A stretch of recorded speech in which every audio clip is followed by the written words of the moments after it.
สบายดีเด้อสบายดีกันตอนบ่าย3 โมงแลงพี่น้องเอ้ยมาเด้อมากินข้าวเที่ยงนำกัน3 โมงที่4 โมงแล้วพี่น้องก็ยังบ่ได้กินข้าวเที่ยงปานนี้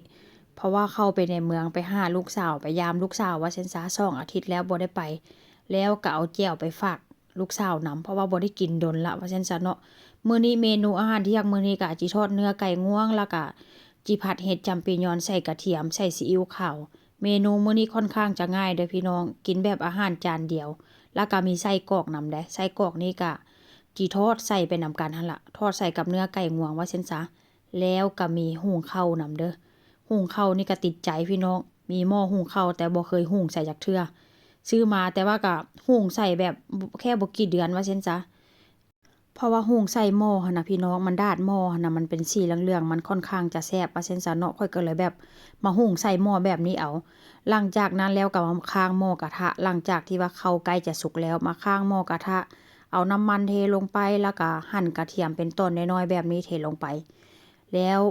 กระเทียมสุกเหลืองแล้วก็เอาเห็ดที่แบบว่าเฮาล้างแล้วนั่นเนาะเป็นเห็ดจำปีญอนเด้อพี่น้องเอาลงไปเป็นหยังก็ยังซื้อเห็ดดอกน้อยมากินตอนแรกหั่นก็มักเห็ดดอกใหญ่ๆแล้วซื้อมากินแล้วรู้สึกว่ามันบวมน้ำหั่นน่ะพี่น้องคล้ายๆว่ามันบวมน้ำถ้าหากว่าปล่อยไว้โดนมันก็ค่อนข้างจะดำเนาะ ดำแล้วก็ต้องมาลอกเอาก้านหรือว่าเอาดอกมันนั่นน่ะเนาะเพราะว่าเห็ดจำปียอนนี้มันสามารถลอกได้ถ้าหากว่าปล่อยไว้ดนมันค่อนข้างจะดำจะช้ำพี่น้องค่อยก็เลยบ่มักค่อยก็เลยแบบว่าเปลี่ยนซื้อดอกน้อยมากิน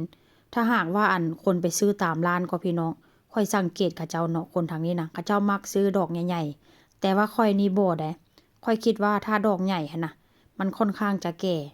แต่ว่ามันก็บ่ได้แบบว่าบ่ได้ยากคือเห็ดทั่วไปว่าเช่นซะเนาะเพราะว่าเห็ดทางนี้เห็ดจำปีญอนว่าเช่นซะมันค่อนข้างจะกรอบแล้วทีนี้ค่อยไปเห็นซื้อมาหั่นน่ะค่อยปล่อยไว้ดนว่าเช่นซะพี่น้องมันค่อนข้างจะเป็นสีดำแล้วคือมันบวมน้ำนี่แหละมันบ่แซ่บค่อยก็เลยเปลี่ยนใจว่าเปลี่ยนใจมาซื้อเห็ดดอกน้อยๆพี่น้องมันจะค่อยแซ่บมันจะค่อยกรอบว่าเช่นซะหลังจากผัดเห็ดจำปีญอนสุกแล้วค่อยกะจิมาทอดเนื้อไก่งวงมื้อนี้ก็ซื้อแบบหมักมาเด้อพี่น้องเฮาก็บ่ต้องแบบว่ามาหมักมาปรุงมาเพิ่มบ่ต้องมาใส่หยังบ่ต้องใส่ใส่เกลือใส่พริกไทยเพิ่มว่าซั่นจ้ะเพราะว่าหยังเพราะว่าเขาเจ้าหมักมาแล้วเรียบร้อยแซ่บก่อนเฮาเฮ็ดอีกพี่น้องมันจะมีหลากหลายเด้หลากหลายแบบว่าเขาเจ้าเวลามาขายเนาะเขาเจ้าจะมีแบบว่าหมักแล้วก็บ่หมักว่าซั่นซะแล้วแต่ว่าเฮาสิซื้อแบบใดมากินแล้วก็จิทอดใส่กรอกไปนำกันเด้อพี่น้องแต่ว่าไส้กรอกนี่รู้สึกว่ามันก็คือสิแบบว่าบ่สุกดอกเพราะว่าเนื้อไก่งวงนี่มันค่อนข้างจะสุกไวเด้เพราะว่าหยังค่อยใช้ไฟแห้งมันค่อนข้างจะสุกไวว่าซั่นจ้ะเพราะฉะนั้นแล้วค่อยก็เลยที่แบบว่าเอามาตัดแต่ว่าเวลาตัดนั้นค่อยก็บ่ได้ให้เบิ่งเด้อพี่น้องเวลาตัดนั่นน่ะเห็นบ่ค่อยก็จะมาหั่นเป็นต้นน้อยๆบางๆแบบนี้มันค่อนข้างจะแบบว่ามันถึงสุกไวว่าซั่นซะเพราะฉะนั้นแล้วก็มื้อนี้กินแบบเมนูง่ายๆเด้อพี่น้อง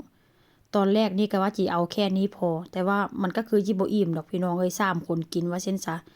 แล้วก็ค่อยก็เลยคิดว่าจิมาทอดไข่ดาวอีกแล้วก็มาทอดไข่ดาวคนละหน่วยไข่ดาวนี่ก็ทอดแป๊บเดียวเด้เฮ็ดไฟร้อนๆแล้วก็ตอกไข่ลงไป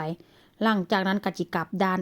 านนี่ก็บ่ได้ดนเด้พี่น้องบ่ฮอด1 นาทีซ้ำเพราะว่าหยังเพราะว่าหันเฮาปล่อยไว้ดนเพราะว่าเนื้อข้างในมันหั่นน่ะมันจิบ่ฉ่ำว่าเช่นซะเห็นบ่หน้าตาอาหารเที่ยงก็เป็นแบบนี้ล่ะพี่น้องมีหลากหลายเมนูเด้